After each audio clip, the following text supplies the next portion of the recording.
What do this and this have in common? They're both made using fermentation, where we use microbiomes to make our stuff. Microbiome, you think of that as the colon, but it's actually making a community of bugs that come together. Yeast and bacteria all come together to make delicious wine and delicious bread.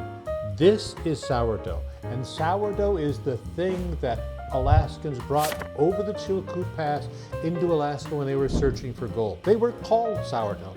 And one of those people was my grandfather, James L. Simpson.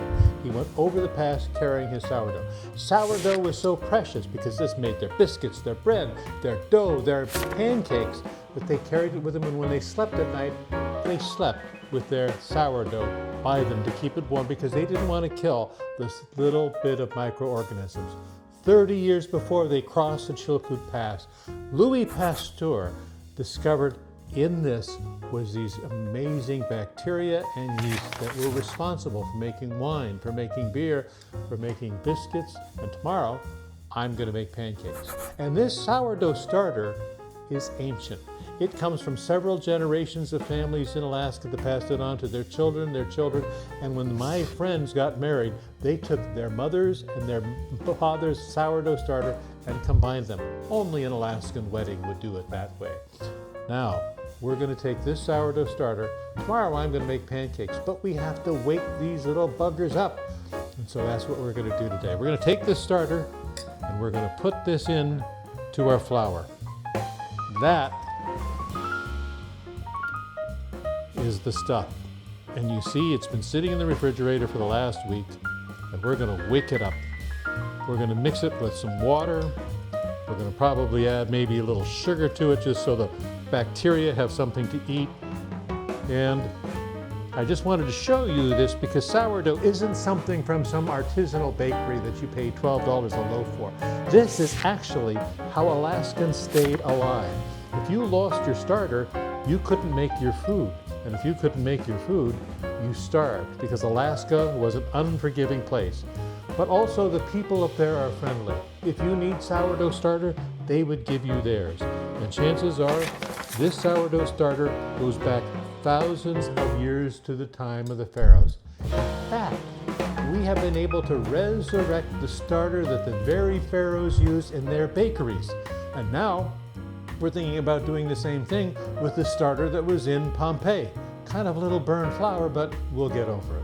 This is a little bit lumpy, but that's okay. What we're doing is we're just mixing up the flour and the water to make more sourdough starter. Tomorrow we're going to add other things to it, but tonight we're going to let it sit out on the counter and let it rise. We're going to let the bacteria do their thing.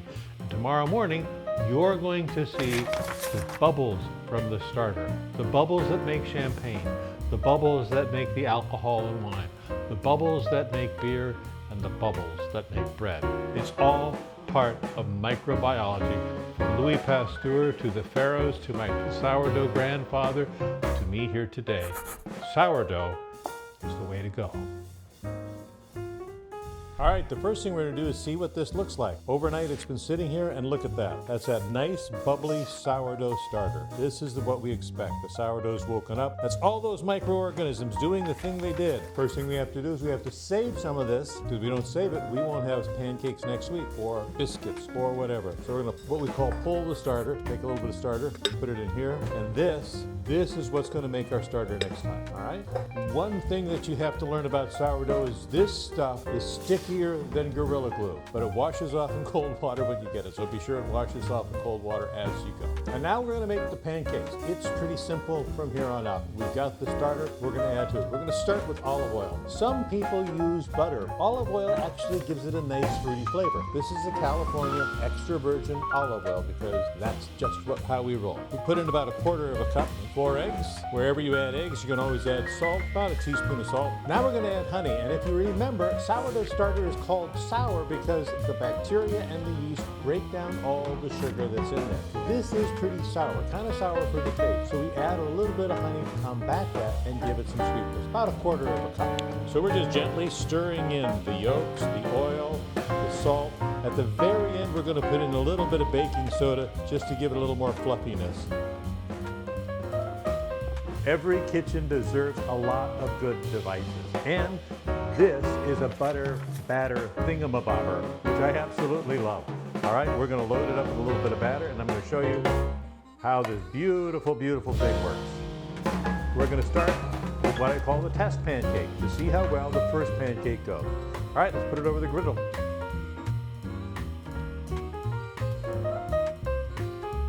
Is that not awesome? Don't you want one of these for your kitchen? I would sell them on the TikTok shop, but I have no idea how to do that. But this is our test pancake. We're going to watch how it goes. What you see is that normal bubbly, that's sort of normal. We're going to wait until it kind of gets a little crisp around the edges, and we'll see it make a little more bubbles, and these bubbles will steep. They're stopping. All the bubbles are self-popping.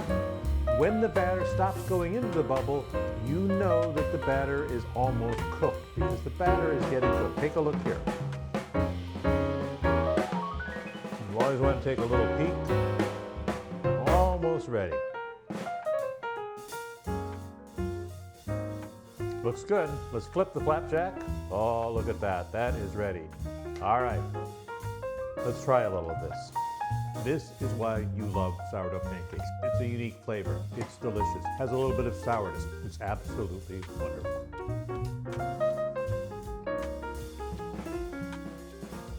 You just want a little pancake.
Try and do it nicely,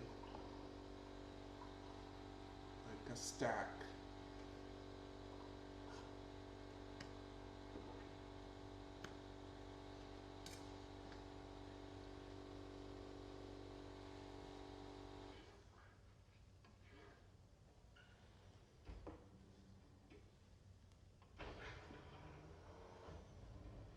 There you go.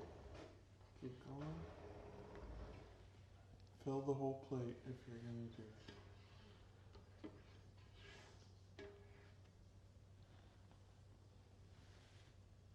Fill the whole plate.